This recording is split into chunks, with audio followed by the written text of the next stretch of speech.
FSN Radio. It's all about what's next. Go to financialsurvivalnetwork.com and sign up for your free weekly newsletter. You'll also get 3 free reports. The Financial Survival Network. It's all about what's next.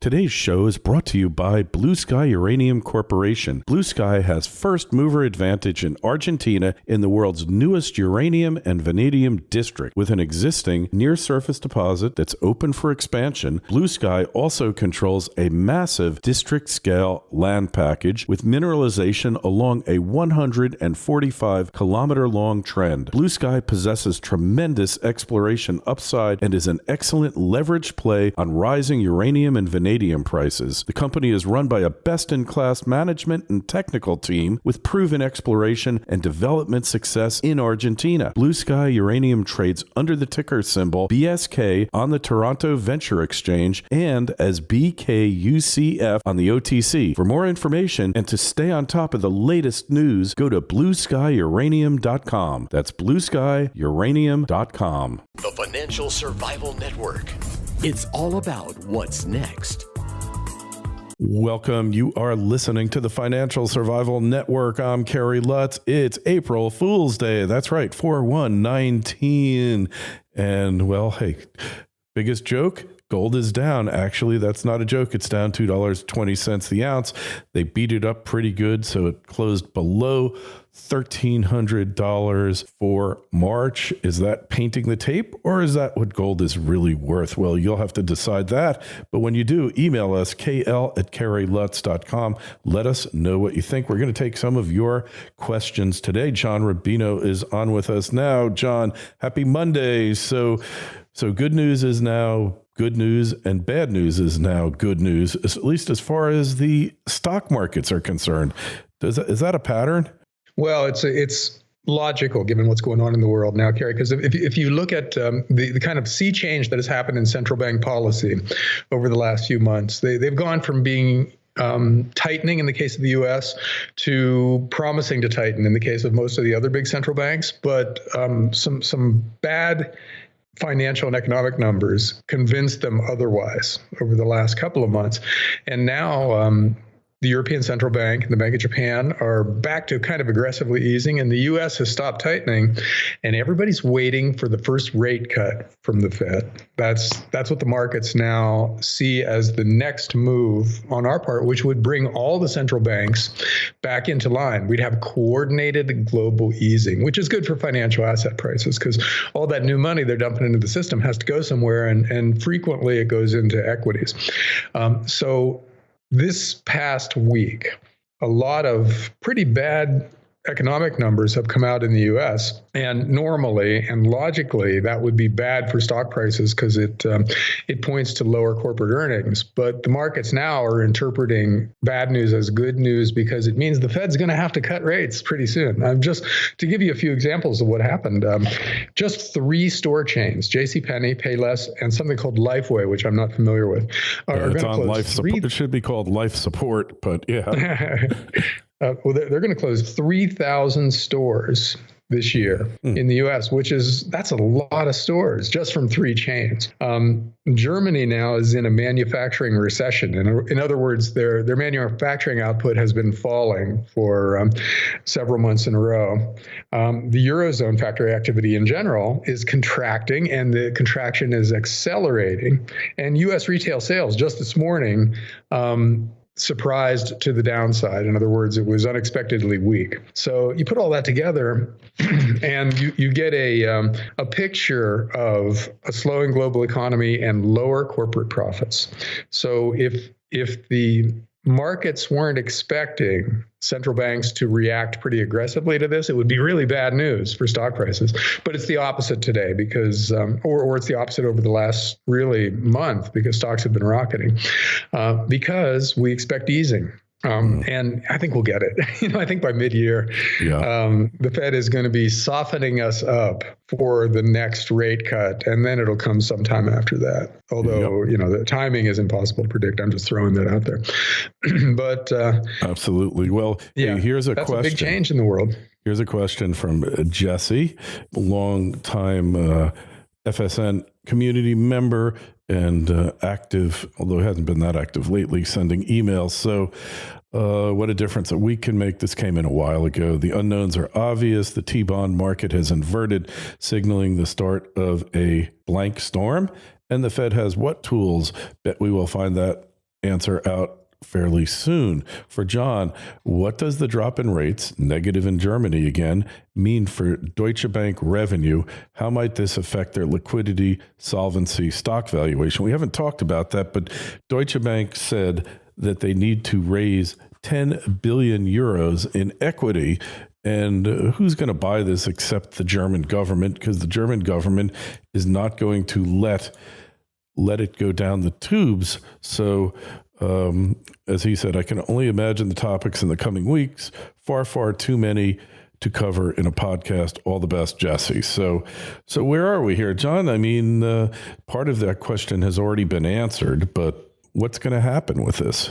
Well, the inverting yield curve is actually the biggest piece of bad news that I probably should have mentioned with the smaller pieces just now, because that is it's something that precedes recessions, generally speaking. When the yield curve inverts, you get a recession within the next year. Whether it's causality or coincidence is open for debate, but they happen together generally, and the yield curve inversion usually comes first. So that's a piece of very bad news from the standpoint of corporate profits and usually stock prices. But again, it's a piece of good news from the point of view of what's the Fed going to do next, because it increases the odds that they cut rates. Because if they cut short rates dramatically, then the yield curve isn't inverted anymore. So they can solve that issue at the short end of the spectrum. Now, Deutsche Bank is a massive global bank, incredibly badly managed in the last few years, but too big to fail. So what do you do if you're Europe? You, I guess in this case, try to combine them with Commerzbank, which is not quite as badly run, and then figure you can generate a lot of efficiencies by eliminating duplication in management and in product lines, et cetera, and hope that the resulting entity is healthy. Now, as you said, who would be buying the equity that Deutsche Bank has to issue in order to bring its finances in line with Commerzbank's? In other words, to make in effect, an acquisition of Deutsche by Commerzbank reasonable. And it kind of has to be the governments, especially the German government, because buying equity in a clearly failed institution isn't a logical thing to do if you're a normal stock investor. If you're a vulture and you're looking for busted assets, maybe it's a good deal. But $10 billion is a lot of vulture money. So, but it's the same thing with failed entities around the world. I just posted a thing on Dollar Collapse titled, "Who in their right mind would lend money to Chicago?" Because Chicago and Illinois and Illinois they're issuing a lot of debt in the last few years, or in the coming year, and somebody has to buy those bonds, right? And they are either junk bond rated in the case of Chicago. On a good day, they're junk. One notch above junk in the case of Illinois. So you got to be pretty optimistic about the world to be lending money to entities like this, unless you think you're really lending money to the federal government, because the federal government is going to have to step in and bail these guys out. And it's the same thing in Europe with, for instance, Italy. When Italy issues bonds, anybody who buys them who isn't the European Central Bank is basically betting that they're really buying German bonds, because Germany is going to have to bail out Italy via the European Central Bank. So there's stuff like this going on all over the world where people are buying really crappy paper, which looks like an illogical move, but their second level bet is that crappy paper will be taken over by a non-crappy borrower like the European Central Bank or the U.S. Fed or the U.S. government, and so they'll actually make out by buying junk that is then converted into high-grade paper at some point. Now, this is really the definition of moral hazard, right? It's encouraging all these failed entities to keep borrowing money because people are willing to buy the debt that they're issuing or the equity that they're issuing because they assume a bailout, and so the bad behavior doesn't stop because it doesn't have to stop. Mm-hmm. Yes. And you really can't be too surprised about this, right? I mean, well, no, we've been doing this for decades. Yeah, it's crazy. Yeah, well, but the result of that is that you have this huge accumulation of debt in the center. In other words, the strong entities are seeing their debt soar or their obligations soar as they give guarantees if they don't actually take on the debt itself. Right. So the formerly AAA rated credits like the U.S. and Germany really aren't high grade credits anymore. Their debts are rising so much faster than their ability to create wealth to pay off that debt that you can't look at them as pristine credits anymore, even though they're still rated that way. And at some point, that's going to be one of the big changes in the global financial system when recognition hits that, a bailout by the U.S. of some sector of the U.S. economy isn't a good thing anymore because it's piling so much debt onto taxpayers that the taxpayers are now heading for junk status at an accelerating rate.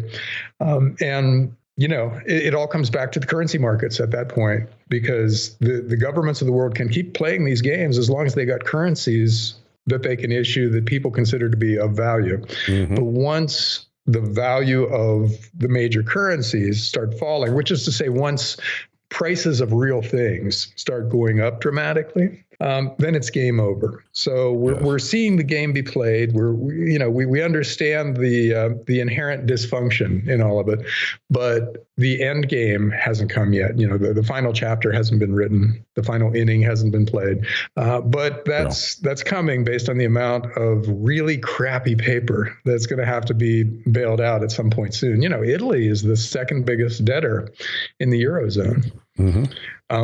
Deutsche Bank is a gigantic bank. It's one of the top 5 banks in the world in terms of assets. Huge. And I think their derivative book might be the biggest derivatives book of any, So we're talking major entities here that have to be bailed out. And then you've got Illinois and Chicago and California's pension system and New Jersey's pension system and a lot of the other Eurozone countries that are in almost as bad a shape as Italy, and banking systems that are in almost as bad a shape as Deutsche Bank. It goes on. And once it starts, where does it stop? Failed entities that line up for a bailout are just going to be amazing. And, I do think that at some point, people realize that the currencies that are being used for all these bailouts really aren't worth anything either. And then, game over. Yeah, when are they going to realize that? Hey, we got one other question. Actually, we have a lot more, but this one I felt was really interesting. I'll read it. You give your opinion. I'll give mine. Here it is from Bart. I have never heard this question addressed. Is the U.S. accumulating gold? We hear about many of the other nations of the world buying gold. What about the U.S.? And you give your opinion. I'll give mine, John. Well, the U.S. doesn't tell us. And that's a big bone of contention in the sound money community, because a lot of people look at the amount of gold that's being imported by the gold accumulators, China and India and Russia, and see that equals or exceeds the amount of gold that's being produced by gold mines all around the world, which means there's nothing left for anybody else who's buying gold unless some secret source of gold there is scrap, but not what there once was. Obviously, during 2010, 2011, cash for gold and all that was out of control. It was off the chain. But now, not so much. Well, you look at what's being imported by, for instance, China. They don't announce a real number for their official gold reserves, but what's being imported is immense. So where's it going and where's it coming from? And see, that's that's the question. And a lot of people in the sound money community think that it's coming from the UK and the US. In other words, Western powers are sending their gold to the East in return for basically cheap manufactured junk that the East is sending us. And because nobody's telling us this stuff, we're left to speculate. And I don't know. I don't know if the U.S. is accumulating gold. That would be the smart thing to do. But how many times recently have we done anything smart? Yeah. When was the last time we did anything smart? You want to hear about a smart thing?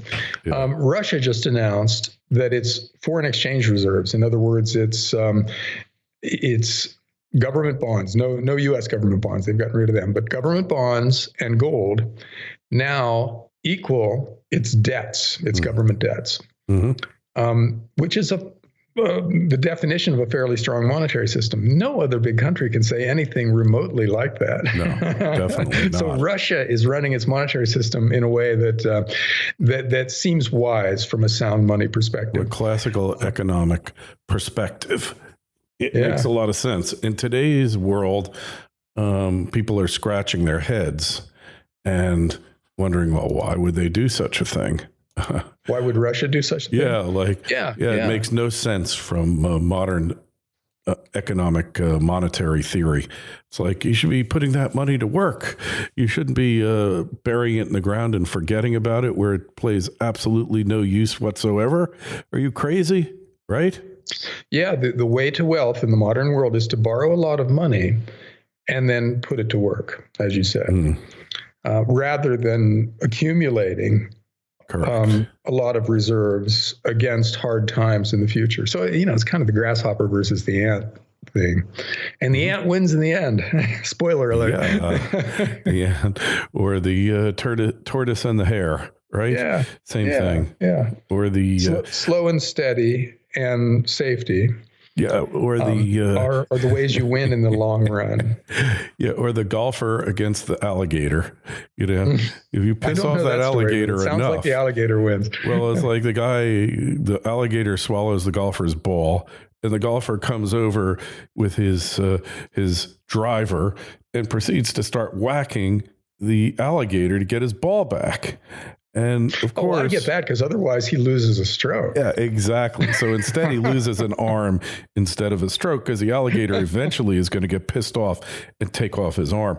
Talking about gators up by me in Jupiter, just a little further north of me, in a park that I've been to many a time, they found a gator that was 12 feet long and 750 pounds.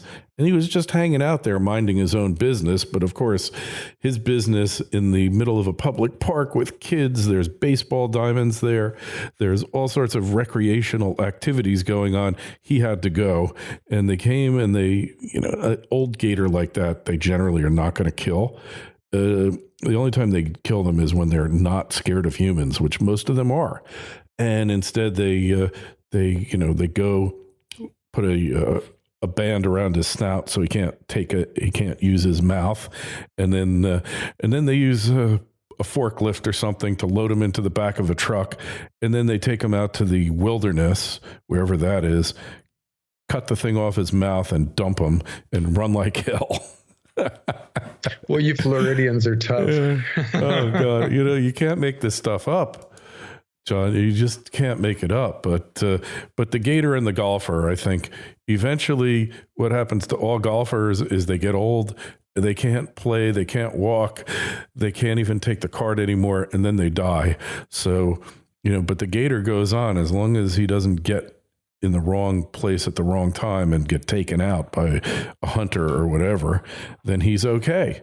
So I would say Putin's more like the gator than the golfer. Okay. Okay, that makes sense. That's that's original. The popular perception of Putin, that he's a dangerous guy. Oh, he is. And you need to be super careful. Yeah, he is. And, what else are you going to do? It's too far down the rabbit hole. Maybe Russia will be left standing, but then again, their main export is oil and natural gas, and that is diminishing. And it's a poorly diversified economy. And maybe they will be the winner. Maybe they'll just be less of a loser when the transition takes place. Gary, remember a while ago, though, I said something like that. I badmouthed Russia's economy. And one of your listeners wrote in about how that was true a few years ago, but it wasn't true anymore. Their demographics have improved. Their population isn't crashing anymore, and they actually had diversified their economy so that they export a lot of stuff. They're big agricultural exporters now. Yeah, I mean it's a look, but oil far and away disproportionately large share of their exports. And look, if it gets as bad as it could get, we could see amazingly sharp reductions in consumption of petrochemicals and petroleum. It could happen. Look, the electric thing's got a ways to go before it really makes an impact on gasoline and diesel consumption, but a bad economy can be way more injurious than, a transition to another energy source. But, for instance, compare Russia and Saudi Arabia, the two big oil exporters. Saudi Arabia, it sells its oil, and then it divides up all the proceeds between 10,000 inbred idiot princes who then come over here dumb son number one, dumb son number 1 through 1,000. They each get their cut. And so their finances are actually deteriorating in this oil environment. Whereas, as we said before, Russia's finances are improving. Yeah. So they're playing the oil game reasonably well. In other words, they're taking advantage of good times in order to save up for eventual bad times. So I don't know. I feel some admiration for Russia financially, because they're the only ones who aren't screwing up. They're the only ones who seem to get that hard times will come based on current trends, and you should be prepared. Yeah, well, it's going to be interesting to find out how smart they are, if they've outsmarted the world or not. It could very well be that they have, in which case, fine, then that's the way it goes. But I'll tell you this, just getting back to the gold and central banks accumulating it, I believe there was a kind of crazy guy, Cal Grunwald, and he said that all the cash for gold schemes were run by the Federal Reserve, and they were just buying up the gold, melting it down, and storing it. I don't necessarily believe that, but I think there's a better than even chance that every central bank in the world has been accumulating it, that we don't really know all the supply and the production metrics, even though the World Gold Council would like us to believe that they know everything. I don't think that we do. We have no idea, for instance, how much gold is illegally mined in South America, in Brazil. And you've seen the pictures of it in Guyana, in a lot of places that they just can't. These places where the real gold rushes are going on, John, they have no idea how much is being mined. I mean, these are guys that go dig up a couple acres of the Amazon, and then they take the gold and they put mercury in there, and they expose themselves to raw mercury, which is really bad because you get muriatic poisoning, which is where the term mad as a hatter comes from, because hatters used mercury in their production of hats in the 1800s and the 1700s. So, and they used it for clocks and stuff, for jewelry. So anyways, point is, the numbers are not precise. Nobody knows. It would not surprise me at all if, in fact, the central bank, the Federal Reserve, was accumulating gold all throughout the past 10 years and just forgot to tell anybody. Anyways, right? Would it surprise you? There's no transparency. I have no basis in fact to surmise that. It's just that these are people who, this is their job, and they've been, if gold doesn't matter, why do we still have a gold reserve? Good question. Well, I was listening to somebody who said, the Chinese are going to tank the dollar later this year. They're going to blow apart the COMEX, and the real extent of their holdings are going to be known. It could be in the tens of thousands of tons, very possibly. On the other hand, it might not be anywhere near what you think, because the West might have been buying the stuff up all along, but pretending to sell. you just don't know because there's no transparency. So you can't really form a definitive opinion other than to say U.S. Western banks dumb, China, Russia smart, therefore they've not done it. Well, I'm not convinced of that, John. We've done a lot of stupid things. You can't deny that. But certain things, I think, are a lot more, shall we say, difficult and less obvious than we think. Hey, there was like another question here. Let's see if we can find it real quick. Okay, well, Jesse again. Well, this one's a little tough, but I think we'll save this one for another day because it's just a little bit too much. Here I'm starting to see John's view on a global currency reset. Now, this is from Bill. And but the thing is, he always says in terms of the U.S. dollar being pegged to gold, yes, that's how it was, and yes, it's how it should be, but I don't think it's going to happen that way. John explains that if the dollar were pegged to gold at, say, 10,000 per ounce, then that will be the exchangeable for gold, which limits the supply of dollars, et cetera. He's not quite buying into that. So reset, yes, but how this reset is going to actually unfold, John, we just don't really know, do we? Well, no, we don't know the details. The logical one would be a reset followed by some kind of a commodity-based currency going forward that limits the supply. And the gold standard worked for 200 years. So yes. It's the easiest thing to go back to because we already have a historical precedent. But we do not know the details. We don't know how they're going to do it. They could do it really stupidly, which is to say just do a massive devaluation with no other change so they can start in again, borrowing huge amounts of money and running the debt levels back up again. That's the least painful for the government, but maybe not, because a massive inflation, which is to say a big cut in the purchasing power of your savings, isn't something you're going to put up with unless you get some kind of an assurance that it's not going to happen again, right? That would be the logical approach for voters. So the governments have to do something as part of the reset to guarantee that they're going to behave going forward, because they are going to get blamed for this. If bread goes to $10 a loaf and milk goes to $12 a gallon, you're not going to be happy about this, and you're going to want something in return for the pain that you're suffering. And one thing that you will probably want, and that you definitely deserve, is the guarantee that going forward, your currency is going to be managed well. So the question becomes, how do you do that? Gold standard is the logical choice, but there may be other ways of doing it. I love the idea of it. Don't get me wrong. I will always be a proponent of it, not so much because I think that it's the be all and the end all, because it's not. The reason why is quite simple, because it's a constraint that they really just have to, it's just harder to defeat and work around it. It's a real limit, even though you know that they will lie and they will do what they can to subvert it. When you start from the beginning, and if you have a little transparency, it takes a lot of time to defeat that mechanism. And there's no other mechanism out there like it that can really stop it. Milton Friedman's was always, let's have a currency board, and it will create money, basically the rate of inflation plus rate of inflation plus the population growth.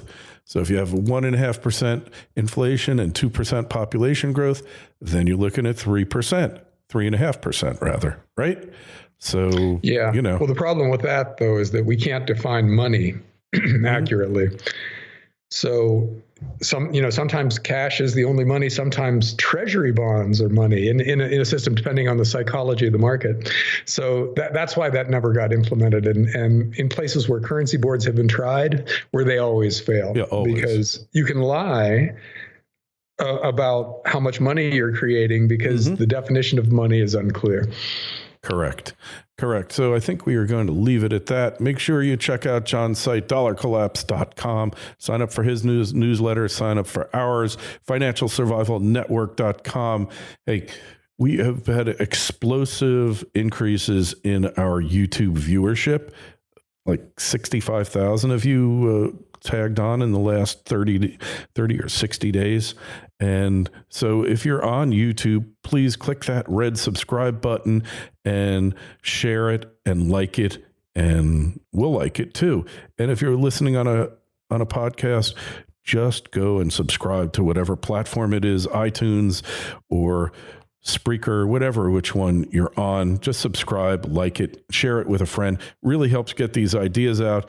You know, there's a lot of people talking about it, but nobody in the mainstream media, which makes us a very small percentage. But it's information that you need to have because you need to know what the heck is going on. And nobody out there is really telling you. John, till next week. Thanks, Gary.